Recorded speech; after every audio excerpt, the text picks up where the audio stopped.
ഈ ഗവാസ്കർ അടക്കമുള്ളവർ വീരേന്ദ്ര സെവാഗിനെ കുറിച്ച് പറഞ്ഞിട്ടുള്ള ആദ്യത്തെ ഇത് വീരുവിന്റെ ഫീറ്റ് മൂവില്ലെന്നാണ്. വീരു എന്താ ചെയ്തത്? അതെല്ലാം വിട്ടിട്ട് വീരുവിന്റെ നാച്ചുറൽ ഗെയിമാണ് കളിച്ചത്. എന്ന് വെച്ചാൽ പുള്ളി ഹാർട്ട് കൊണ്ടാണ് ക്രിക്കറ്റ് കളിച്ചത്. അതുപോലെ സഞ്ജു ഹാർട്ട് കൊണ്ട് ക്രിക്കറ്റ് കളിക്കാത്തതുകൊണ്ടാണ് ഒന്നോ രണ്ടോ നല്ല ഇന്നിങ്സ് മതി, മോശം പേരുകളെല്ലാം കഴികളയാനും ഒറ്റ ഇന്നിങ്സ് മതി.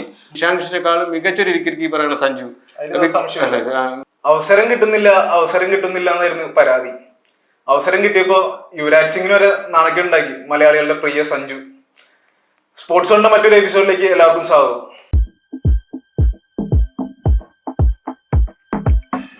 അങ്ങനെ ന്യൂസിലൻഡായിട്ട് ഇന്ത്യ 4-5 T20 പരമ്പരയിൽ 4 ജയിച്ചു. എന്നാലും നമ്മുടെ മലയാളി താരം സഞ്ജുവിന്റെ കാര്യത്തിലാണ് ഇപ്പോഴും ഒരു അനിശ്ചിതത്വം. സഞ്ജുവിന്റെ കാര്യത്തില് നമ്മൾ പലതവണ ചർച്ച ചെയ്തതാണ്. സഞ്ജുവിന് വളരെ വളരെ സുപ്രധാനമായിട്ടുള്ള ലോകകപ്പിന് മുമ്പേയുള്ള സഞ്ജുവിനെ സംബന്ധിച്ച് വളരെ സുപ്രധാനം. കാരണം സൗത്ത് ആഫ്രിക്കയായിട്ട് ഒരു മാച്ചിലാണ് ആ പരമ്പരയിൽ സഞ്ജുവിന് ഒരു മാച്ചിൽ മാത്രമാണ് കളിക്കാൻ അവസരം കിട്ടിയത്. അതിൽ തലക്കേടില്ലാതെ ബാറ്റ് ചെയ്തിട്ട് സ്വാഭാവികമായിട്ട് ഇനി നമുക്ക് ഗില്ലിനെ കുറ്റം പറയാൻ പറ്റത്തില്ല. ഗില്ലിനെ ഓപ്പണിങ്ങിന് ഒഴിവാക്കി സഞ്ജുവിന് അർഹിച്ച അവസരം കൊടുത്തു. പക്ഷെ സഞ്ജു അത് പാഴാക്കി. അത് വളരെ നിരാശപ്പെടുത്തുന്ന ഒരു ഔട്ട്കം ആണ്. മത്സരത്തിലും കളിച്ചില്ല.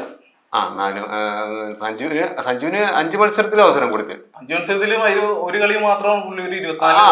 അത് ശരിക്കും ഒരു ഫോമിന്റെ ഒരു ലക്ഷണം പുള്ളി കാണിച്ചു. ഇത് നിർണായക അവസരമായിരുന്നു, അങ്ങനെ കാണിച്ചു എന്ന് പറയാം. അല്ല, അതിന് ന്യായീകരിക്കുന്നതല്ല. അല്ല, പുള്ളി ഫോമിലേക്ക് വരാനുള്ള സാധ്യത 4ാമത്തെ മാച്ചിലാണ് അല്ലേ? 4ാമത്തെ മാച്ചിലാണ് 24 റൺസ് അടിച്ചത്. ഫോമിലേക്ക് വരാനുള്ള ചെറിയൊരു സാധ്യത കാണിച്ചു. പക്ഷെ ടോട്ടലി നോക്കുമ്പോൾ 46 റൺസ് സഞ്ജു എടുത്തു. 46 റൺസ് എടുത്തുള്ളൂ. അതൊരു ഇന്ത്യൻ 5 മത്സരങ്ങളുടെ പരമ്പരയിൽ ഒരു ഇന്ത്യൻ ഓപ്പണറുടെ ഏറ്റവും മോശം പ്രകടനമാണ്. ഇതുപോലെ ഒരു പ്ലെയറിനെ വെച്ചുകൊണ്ടെങ്കിൽ നമുക്ക് ലോകകപ്പിൽ മുന്നോട്ട് കൊണ്ടുപോകാൻ പറ്റും. ലോകകപ്പില് സഞ്ജുവിന്റെ സാധ്യതകൾ തന്നെ നമുക്ക് വളരെ കുറഞ്ഞെന്ന് വേണം പറയാൻ. കാര്യം എന്ന് വെച്ചാല് തിലക് വർമ്മ വരും. തിലക് വർമ്മ പരിക്ക് ഏറെക്കുറെ പൂർണ്ണമായിട്ട് ഭേദമായിട്ടുണ്ട്. പുള്ളി ഇന്ത്യൻ ലോകകപ്പ് ടീമിലേക്ക് വരും. ശ്രേയസ് അയ്യറാണ് ഇപ്പം പകരക്കാരനായിട്ട് വെച്ചിരിക്കുന്നത്. പക്ഷെ തിലകിന് പരിക്കൊക്കെ ഇഞ്ചുറി ഭേദമായെന്നാണ് തോന്നുന്നത്. ഇന്ത്യയില് ലെഫ്റ്റ് ആൻഡ് റൈറ്റ് കോമ്പിനേഷൻ ഉള്ളതുകൊണ്ട് സഞ്ജുവിനെ, പക്ഷെ നമ്മൾ സഞ്ജുവിന് അത്തരത്തിലൊരു സാധ്യത പറയുകയാണെങ്കിൽ നമുക്കിപ്പം ലെഫ്റ്റ് ഹാൻഡർമാര് അഭിഷേക് ശർമ്മ, റിങ്കു സിംഗ്, ഇഷാൻ കിഷൻ, തിലക് വർമ്മ, ശിവൻ ദുബെ എല്ലാവരും ഉണ്ട്. അപ്പം ഈ ബാറ്റിംഗ് പൊസിഷനുകൾ നോക്കുകയാണെങ്കിൽ സഞ്ജുവിനെ ഓപ്പണിങ്ങിന് മാറ്റി ഇഷാൻ കിഷനെ ഓപ്പണിങ്ങിലേക്ക് കൊണ്ടുവരുന്നു. ഫസ്റ്റ് ഡൗൺ തീർച്ചയായിട്ടും ഇപ്പോഴത്തെ ഫോമിലേക്ക് നേരത്തെ തിലകിന് വേണ്ടി ആ 3ാം നമ്പർ സ്ഥാനം സൂര്യകുമാർ ഒഴിഞ്ഞു കൊടുത്തതാ. ഇപ്പോഴത്തെ ചിലപ്പോൾ സൂര്യകുമാർ 3ാം നമ്പറിലേക്ക് കയറി വരാം, 4ാം നമ്പറിലേക്ക് തിലക് വരാം. പിന്നെ ഉള്ള നമ്പറുകളിലുള്ള ദുബായ്, ഹാർദിക്, റിങ്കു ഇവരെല്ലാം വൻ ഹിറ്റർമാരാണ്, നല്ല ഫിനിഷർമാരാണ്.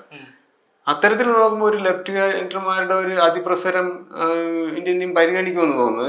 അതിനു വേണ്ടി മാത്രം സഞ്ജുവിനെ ഉൾക്കൊള്ളിക്കുമെന്ന് തോന്നുന്നു. സഞ്ജുവിന് പിന്നെ ഓപ്പണിംഗ് പൊസിഷനിൽ പോയാൽ പിന്നെ സഞ്ജുവിന് താഴെ ഇറങ്ങി കളിക്കേണ്ടി വരും.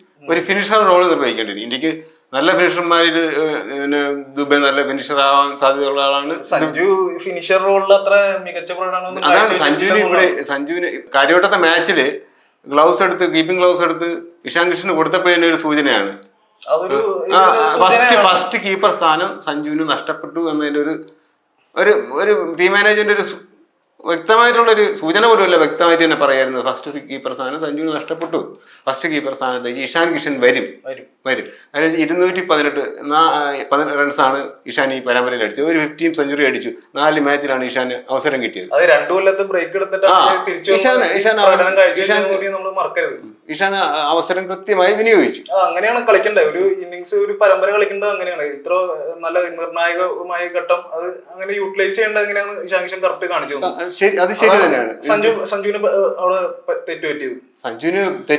സഞ്ജുവിന്റെ മേൽ കാര്യമായ സമ്മർദ്ദം ഉണ്ടായിരുന്നു. കാരണം വെച്ചാൽ 10 വർഷമായിട്ട് ഇന്റർനാഷണൽ ക്രിക്കറ്റിൽ അരങ്ങേറിയ സഞ്ജു ഇപ്പോഴും പ്രൂവ് ചെയ്യേണ്ട ഒരു അവസ്ഥയാണ്. അതിനെ അതിജീവിച്ച് ഒരു ഘട്ടം അങ്ങനത്തെ ഒരു പ്ലെയറായി സഞ്ജു മാറണം. അതില്ലാത്ത ആൾക്ക്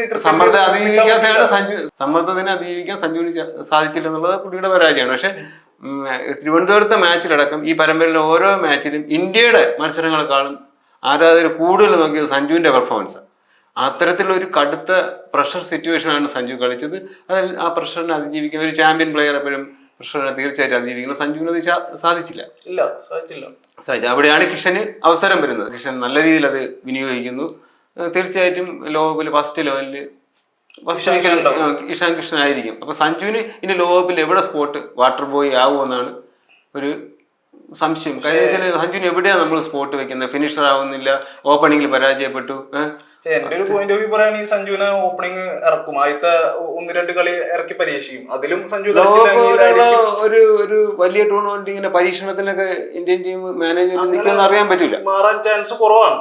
ഇങ്ങനെ ആദ്യം കാരണം ഇത്ര പ്ലേയിങ് ലെവലിൽ ഇത്ര കളിച്ച ഒരു പ്ലെയറിനെ അത്ര പെട്ടെന്നൊന്നും അവർ ഒഴിവാക്കാൻ വഴിയില്ല. പക്ഷെ ഇനി ഇപ്പോഴത്തെ മാനേജ്മെന്റ് ഇനി ഗൗതം ഗംഭീറിന്റെ മാനേജ്മെന്റ് എങ്ങനെയാണെന്ന് മുന്നോട്ട് കൊണ്ടുവന്ന് പറയാൻ പറ്റൂല. സഞ്ജുവിന്റെ കാര്യത്തിൽ എനിക്ക് ലോകകപ്പ് ടീമില് ഫൈനൽ ലെവലിൽ സഞ്ജുവിന് എത്രത്തോളം സാധ്യതയുള്ളത് എനിക്ക് വളരെ തുച്ഛമായ സാധ്യതയാണ് കാണാൻ. കാരണം എന്ന് വെച്ചാൽ ഇന്ത്യയിലാണ് ലോകകപ്പ്, ഇന്ത്യയിലാണ് ഇന്ത്യ എല്ലാ മാച്ചും കളിക്കുന്നത്. ഇതിനു മുമ്പ് കഴിഞ്ഞ വർഷം ജനുവരി അവസാനവും ഫെബ്രുവരി ആദ്യമായിട്ട് നടന്ന ഇംഗ്ലണ്ടിനെതിരായുള്ള പരമ്പര ഉണ്ടല്ലോ, അത് ഇന്ത്യയിലായിരുന്നു. അവിടെ 5 മാച്ചിൽ 4 മാച്ചിലും സഞ്ജു കളിച്ചെന്നാണ് എന്റെ ഓർമ്മ. അതിൽ 3 തവണ ജോഫ്ര ആർച്ചറുടെ പന്തിൽ ഔട്ടായി.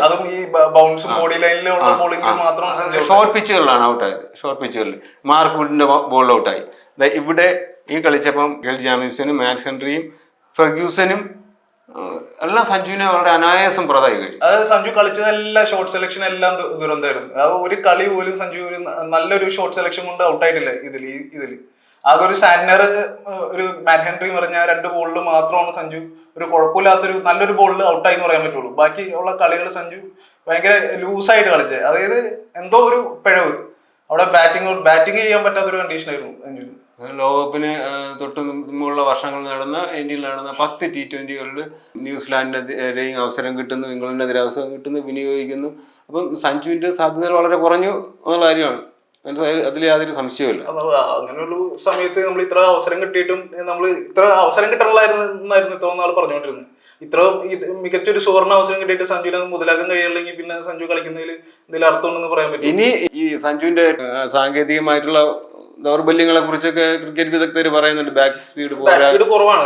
140 മുകളിൽ എറിയുന്ന ബോള് സഞ്ജുവിന് ബാക്ക് സ്പീഡ് കുറവാണ്. കളിക്കുന്നു, ബാക്ക് ഫുട്ട് ഇറങ്ങി കളിക്കുമ്പോ ആളുടെ ഫ്രണ്ട് ഫുട്ട് കോണ്ടാക്ട് വന്നില്ല, ബാറ്റായിട്ടുള്ള കണക്ഷൻ വരുന്നില്ല. ഇതെല്ലാം വരുമ്പോ സഞ്ജുവിന് അതിന്റേതായ ടെക്നിക്കൽ എറേഴ്സ് ഉണ്ടാവും. അതെല്ലാം പരിഹരിച്ച് മുന്നോട്ട് വരാൻ പറ്റി കഴിഞ്ഞാൽ നമുക്കും അതുപോലെ ഇങ്ങനെ അഭിമാനിക്കാവുന്ന ഒരു തരത്തിലുള്ള പ്ലെയർ ഇനിയും. സാങ്കേതികമായിട്ടുള്ള കാര്യങ്ങള് പറയുകയാണെങ്കിൽ ഈ ലോകകപ്പിന് തൊട്ട് മുമ്പ് സാങ്കേതികമായിട്ടുള്ള പ്രശ്നങ്ങൾ വലിയ തോതിൽ പരിഹരിക്കാനൊന്നും പറ്റില്ല. സഞ്ജുവിന്റെ മുന്നിലുള്ള വഴി പഴയ സഞ്ജു തന്നെ കളിച്ച മികച്ച ഇന്നിങ്സുകളുണ്ട്, അതൊക്കെ ഒന്നുകൂടി ഒന്ന് കാണുക. എന്നിട്ട് നാച്ചുറൽ ഗെയിം കളിക്കുക. കാര്യം വെച്ചാൽ പുറത്തുള്ള കാര്യങ്ങൾ സാങ്കേതികമായിട്ടുള്ള ഇങ്ങനെയുള്ള പ്രശ്നങ്ങളുണ്ട് എന്നുള്ള കാര്യങ്ങളൊക്കെ വിട്ടിട്ട് കോൺഫിഡൻസോട് കളിക്കുക എന്നുള്ളതാണ്. നാച്ചുറലായിട്ട് തന്റെ പഴയ വിഷ്വൽസ് ഒക്കെ കണ്ട് ഫോം വീണ്ടെടുത്ത ബാറ്റർമാരുണ്ട്. ഫോം ഔട്ടായി പോയിട്ട് പുള്ളി നല്ല കാലത്ത് കളിച്ച ഇഷാൻ കിഷൻ തന്നെ അതിനൊരു ഉത്തമ ഉദാഹരണമാണ്. ഇത്ര നാള് മെന്റൽ പ്രഷറിന്റെ ബ്രേക്ക് കാരണം പുള്ളി എടുത്തിട്ട് പുള്ളി 2 കൊല്ലം കഴിഞ്ഞ് തിരിച്ചു വന്നിട്ട് അതുപോലൊരു ഇന്നിങ്സ് കളിക്കാന്ന് പറഞ്ഞാൽ അത്ര നിസ്സാരമല്ല. ഇതാണ് വെച്ചാൽ പഴയ വിഷ്വൽസ് കാണുക എന്ന് വെച്ചാൽ സെഞ്ചുറി സച്ചിൻ തന്നെ ആ തന്ത്രം പണ്ട് പരീക്ഷിച്ചിട്ടുണ്ട്. ആ ഇത് ഉപയോഗിച്ചിട്ടുണ്ട്. പുള്ളിയുടെ ഫോം ഔട്ട് സമയത്ത് പുള്ളിയുടെ നല്ല ഇന്നിങ്സുകൾ, പഴയ ഇന്നിങ്സുകൾ കാണുകയും ആത്മവിശ്വാസം വീണ്ടെടുക്കുകയും ഒക്കെ ചെയ്തിട്ട് കളിച്ചവരാണ്. അത് പഴയ താരങ്ങൾ വെച്ചിട്ടുണ്ട്. സഞ്ജുവിനും അതുപോലെ സഞ്ജുവിന്റെ പഴയ ഇന്നിങ്സുകൾ കാണാം, കണ്ടിട്ട് കോൺഫിഡൻസ് വീണ്ടെടുക്കാം. സഞ്ജു മറ്റുള്ളൊരു സാങ്കേതിക പ്രശ്നങ്ങളെക്കുറിച്ചോ പിന്നെ ഷോർട്ട് ബോളുകളിലുള്ള ദൗർബല്യത്തെക്കുറിച്ചോ മറ്റുള്ളവർ പറയുന്നത് നാച്ചുറലായിട്ട് പ്ലേ ചെയ്യുക എന്ന് പറഞ്ഞാൽ അതിൻ്റെ അർത്ഥം ഈ ഫീറ്റ് മൂവ് ചെയ്യുന്നില്ല എന്ന് ഗവാസ്കർ പറയുന്നു. ഈ ഗവാസ്കർ അടക്കമുള്ളവർ വീരേന്ദ്ര സെവാഗിനെ കുറിച്ച് പറഞ്ഞിട്ടുള്ള ആദ്യത്തെ ഇത് വീരുവിന്റെ ഫീറ്റ് മൂവ് ചെയ്യില്ലെന്നാണ്. ഫീറ്റ് മൂവ് ചെയ്യില്ല പ്ലെയർ ആവാതിരിക്കില്ല. വീരു എന്താ ചെയ്തത്? വീരുവിന്റെ അതെല്ലാം വിട്ടിട്ട് വീരുവിന്റെ നാച്ചുറൽ ഗെയിമാണ് കളിച്ചത്. എന്ന് വെച്ചാൽ പുള്ളി ഹാർട്ട് കൊണ്ടാണ് ക്രിക്കറ്റ് കളിച്ചത്. അതുപോലെ സഞ്ജു ഹാർട്ട് കൊണ്ട് ക്രിക്കറ്റ് കളിക്കാത്തതുകൊണ്ടാണ് ഈ സംഭവം. പുള്ളി ഔട്ടായ രീതികളിലെല്ലാം നോക്കാം. ആദ്യത്തെ മാച്ചിൽ 2 ബൗണ്ടറിയുടെ മനോഹരമായിട്ട് തുടങ്ങിയിട്ട് ജാമിസന്റെ പന്തിൽ ആ ഒരു ട്രാപ്പിൽ വീണു, ഷോർട്ട് മിഡ് വിക്കറ്റിൽ ആ ട്രാപ്പിൽ വീണു, ഫ്ലിക്ക് ചെയ്യാൻ ശ്രമിച്ചു, ഫ്രണ്ട് ഫുട്ടിലേക്ക് ഫ്ലിക്ക് ചെയ്യാൻ ശ്രമിച്ച് ട്രാപ്പിൽ വീണു. പിന്നെ കളിച്ച ഷോട്ടുകളെല്ലാം ഹെൻറിയുടെ പന്തിൽ ബോൾഡായത്, അത് ഓപ്പൺ ചെയ്ത് കൊടുത്തു, സ്റ്റംപ് ഓപ്പൺ ചെയ്ത് കൊടുത്തു. അവസാനത്തെ മാച്ചിൽ ലോക്കിയുടെ പറയുന്നത് എല്ലാത്തിനും പുള്ളി കൺഫ്യൂസ്ഡ് ആണ്. ഫുൾ ഫ്ലോയിലല്ല പുള്ളി കളിച്ചത്. ഫുൾ കൺഫ്യൂസ്ഡ് ആയിട്ടാണ് മാറ്റ് ഹെൻറിയുടെ പന്തിൽ ബോൾഡായി. ഡിഫൻസ് ചെയ്യണോ കളിക്കണോ എന്നുള്ള ഒരു അടിച്ച് കളിക്കണോ ഡിഫൻസ് ചെയ്യണോ എന്നുള്ള ഒരു കൺഫ്യൂഷൻ പുള്ളിയുടെ നാച്ചുറൽ ഗെയിം പുള്ളിക്ക് കളിക്കാൻ പറ്റുന്നില്ല. അതിന്റെ കാരണം പുള്ളിക്ക് പുറത്തു നിന്നുണ്ടായ സമ്മർദ്ദങ്ങൾ. തിരുവനന്തപുരത്ത് ഔട്ടായത് തിരുവനന്തപുരത്ത് ഹോം ഗ്രൗണ്ടിൽ ഔട്ടായി. ഹോം ഗ്രൗണ്ടിൽ അത്രയധികം സമ്മർദ്ദമുള്ള വളരെ ജീവിതത്തിൽ കരിയറിലെ അതിനിർണായക മാച്ച്, ഇത്രയും ഗാലറി, ഇതൊന്നും ചില്ലറ കാര്യമില്ല. മെന്റൽ ടഫ്നെസ്സിന് അതിജീവിക്കാൻ കഴിവുള്ള ക്യാപ്പബിലിറ്റി ഉള്ള പ്ലേയേഴ്സിനെ ക്രിക്കറ്റിൽ നിലനിൽക്കാൻ പറ്റുള്ളൂ. കാര്യം വെച്ചാൽ ആരായാലും പെട്ടുപോകും. കാര്യം വെച്ചാൽ അത്തരത്തിൽ അതിന് അതിജീവിക്കണമായിരുന്നു. പക്ഷെ അത്തരത്തിലൊരു സമ്മർദ്ദം, അത്രയും വലിയ സമ്മർദ്ദത്തിന്റെ കൂടാരത്തിൽ നിന്നിട്ടാണ് സഞ്ജുവോട് ബാറ്റ് ചെയ്തത്. സ്വാഭാവികമായിട്ട് പുള്ളി, പക്ഷെ അതൊക്കെ ഇന്റർനാഷണൽ ലെവലിൽ അശ്വിൻ പറയുന്ന പോലെ പരിഹരിക്കപ്പെടേണ്ട കാര്യങ്ങളാണ്. ഒരുപാട് ആളുണ്ട്. സഞ്ജു മാത്രമല്ല, ഇപ്പൊ മലയാളി താരം നമ്മളിങ്ങനെ മലയാളികളായതുകൊണ്ട് നമ്മൾ സപ്പോർട്ട് ചെയ്യുന്നു, നല്ല പ്ലെയർ ആണ്, അങ്ങനെ നമ്മൾ സപ്പോർട്ട് ചെയ്യാൻ പറ്റില്ല. ഒരുപാട് പ്ലേയേഴ്സ് വെയിറ്റിംഗ് ആണ്. ജയ്സ്വാള്, വൈഭവ് സൂര്യവംശി, അങ്ങനെ ഒരുപാട് പ്ലേയേഴ്സ് സഞ്ജു പോയി കഴിഞ്ഞാൽ ഒരുപാട് പേര് പലരും പുറത്തു വേണ്ടി വരും. അതുപോലെ സുവർണാവസരം കിട്ടിയിട്ടും യൂസ് ചെയ്യാൻ പറ്റിയില്ലെങ്കിൽ പിന്നെ എന്താ പറയാ, ഒന്നോ രണ്ടോ നല്ല ഇന്നിങ്സ് മതി, മോശം പേരുകളെല്ലാം കഴുകി കളയാനും ഒറ്റ ഇന്നിങ്സ് മതി. അപ്പൊ അതിനുള്ള അവസരവും സഞ്ജുവിന് ഇനി ഉണ്ട്. പക്ഷെ 218 റൺസാണ് ഇഷാൻ കിഷൻ 4 മാച്ചിന് അടിച്ചെടുത്തത്. സഞ്ജുവിന് വളരെ തുച്ഛമായ റണ്ണ് 46 റൺസ്. പിന്നെ അതിനൊപ്പം അതേപോലെ ഒരു വലിയ സീരീസ് ആയിരുന്നു ഇംഗ്ലണ്ടിനെതിരെ. ഇതൊരു റിഹേഴ്സൽ പോലെ തന്നെയാണ്. ഇംഗ്ലണ്ടിനെ പോലെയുള്ള ഒരു ടീമുമായിട്ട് കഴിഞ്ഞ വർഷം ആദ്യം കളിച്ച് ഒരു പരമ്പര, അതിലും 51 റൺസ്, വളരെ തുച്ഛമായ റണ്ണ്. ഇന്ത്യയിൽ നടക്കുന്ന ലോകകപ്പ്, അപ്പം ഇന്ത്യ സാഹചര്യങ്ങളിൽ പോലും വലിയ ഹിറ്റൊക്കെ കൽപ്പുള്ള ഒരു ബാറ്റ്സ്മാൻ തിളങ്ങുന്നില്ല. അപ്പൊ അതെല്ലാം സഞ്ജുവിന് തിരിച്ചടിയാവുന്ന കാര്യങ്ങളാണ്. സഞ്ജുവിന്റെ കാര്യത്തിൽ അന്തിമ തീരുമാനം ടീം മാനേജ്മെന്റിന്റെ കയ്യിലാണ്.